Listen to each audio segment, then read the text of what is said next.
need a calculator for this video. Yes, your reverb sounds very muddy in your mix. Subscribe to the channel because you know Sparks with the Source is very good, and it's about to teach you how to use reverb properly in your mix. Once you find a calculator, let me set up. I'll be back right after today. Fucking hard, shit, the claim what I got. Drop it down, my see my zamba. It's the OG Sparks with the Sauce.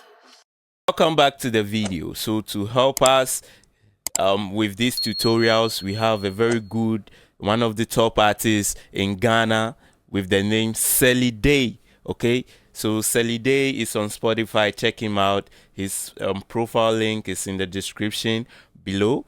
Check him out and support him. Okay, so Selly has these vocals for us. It's titled My Soulmate. Okay, so this is how the dry vocal sounds like.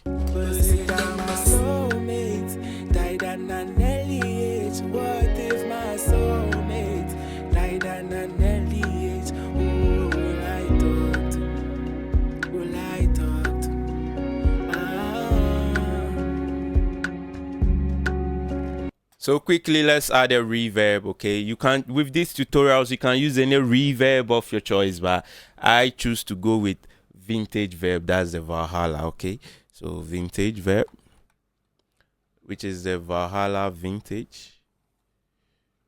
Where is it?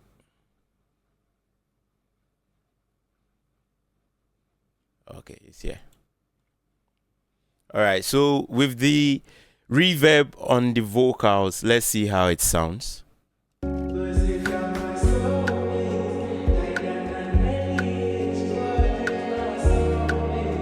You see, this is exactly what I'm talking about. The reverb is everywhere. It's just muddy, okay? And your mix doesn't have to sound like this with the reverb on the vocals. So quickly, let's go through the reverb so that you know what the reverb does and everything. So this is the mix. The mix guides you to choose how much of the reverb you want on the vocals, on the dry vocals. Okay, so this is 100%. So you feel that, you see that the dry vocals has been washed away. This is the pre-delay. With the pre-delay, this sets the amount of delay before the reverbs kick in. This is the decay. The decay sets the reverb delay time, okay, for the mid frequency. So this is how long the reverb stays on the vocals. And then when you don't calculate your decay time very well, which is why we need a calculator for this video, your reverb will just be dumpy. It will be muddy throughout the whole mix. It will just be sounding throughout, and it's not very cool. It will be muddy. And then we have the EQ here. The EQ helps you define where the frequency in which the reverb works. Okay, so we have the low, the mid, and then the high. I don't like the reverb to work on my low vocals. I like it to be in the mid and a little bit of the high. So we'll get there. Okay. Then we have the modulation, the diffusion, and then the shape. Diffusion and modulation mostly for instruments. Okay, when you're adding the reverb. The reverb for vocals, the best reverbs to use is to use the hall reverb or the plate reverb. And for these tutorials, because of the vocals, I'll be using the plate reverb. So I'll come here and then I'll choose the plate. Okay, so vocal plate. And then over here with the color, how the reverb tastes. Okay, we have the now, which is the reverb we have now. And then we have the 1980s reverb. And then we have the 1970s reverb. Okay, I choose to go with the 1970s reverb because it has this analog taste, the old vibe with it, and I'm the OG, so I like my old stuffs. Yes, so to calculate your decay for a particular project or the vocal, you have to keep this figure in your head, 60,000. What is 60,000? I guess he has to do something with time. So 60 minutes, 1 hour, 60 seconds, 1 minute, 60,000 microseconds, 1 second, or something like that. Yeah, so we need the calculator for this. So we type 60,000, 1, 2, 3, which is 60,000. And then we divide the 60,000 by our project BPM. Okay, so if your BPM is 115, you divide 60,000 by 115. But my project is 104, so 104. Then I divide. Now you have 576.9 blah blah blah. So your vocal reverb, the decay time should be between 1 and 3. 3 mostly for hall reverb and 1 mostly for plate reverb. So I have to divide by 2 again because I have 5 which is greater than 3. Okay, so I divide by 2 and then I have 288. 288 which is very good for hall reverb, but I want a plate reverb. So I divide by 2 again. You keep dividing by 2 till you get between 1 and 3. So I have 144, okay? I mean, when I say 1 and 3, I mean the first figure. Okay, so I'll go to my reverb, 144. I'll go to my reverb over here, and then I'll type 1.44. 1.44. 1.44. Okay?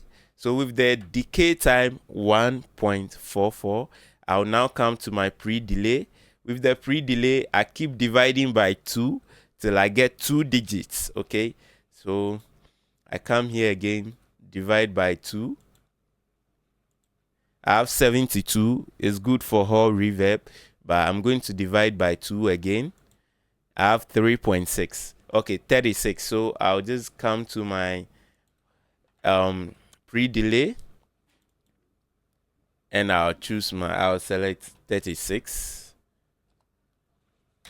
which is 36, and then let's see how the reverb sounds now.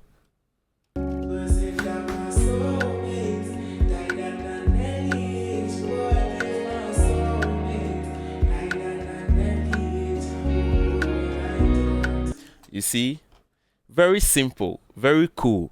So with this, I'm going to play with my mix a little bit to choose how the reverb, the amount of reverb that will be on my dry vocals. Okay, so whilst I play, and then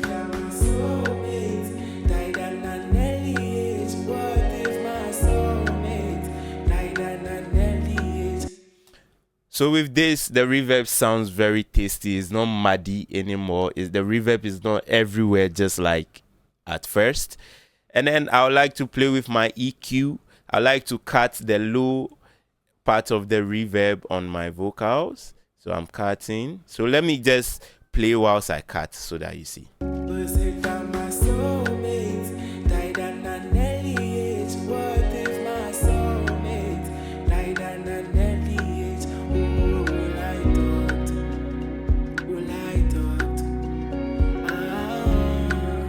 So with this that I've done, it means I don't want the reverb to have effect on my low frequencies and then my high frequencies. I only want the mid, and see how perfectly it sounds. The reverb is not just anywhere in the mix like at first. So to show you the difference, let me add vintage Verb.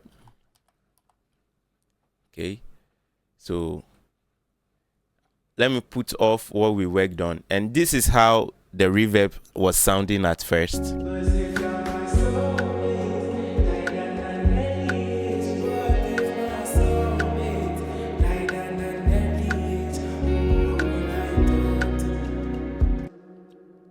And then this is how it sounds when we work on it, like I just showed you.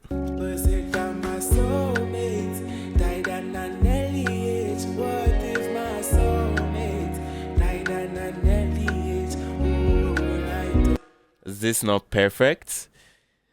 It's OG Sparks with the sauce. I'll be back with my next video, and my next video is going to be how to send the vocals to the reverb and then the delay, and how to duck the delay and the reverb.